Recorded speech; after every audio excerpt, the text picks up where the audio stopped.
I'm back in the shop. I'm on this Acura, and I had to just like get at it because the bay doors have been constantly opening and closing from 70 degrees, 65 degrees to 15, 20 degrees. So I didn't have time to take you through all the repairs. There was a dent in the bumper cover there that I filled in. There was a bunch of other marks in the bumper cover back here.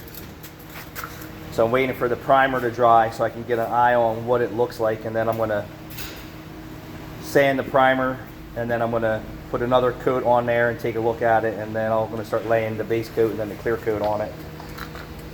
But so far it looks pretty good for the repairs. Bring you back for the finished product if I can actually get a stable environment in here today. This was not my goal to come into doing oil changes all friggin' morning long when I have body work to do. And real work. And real work.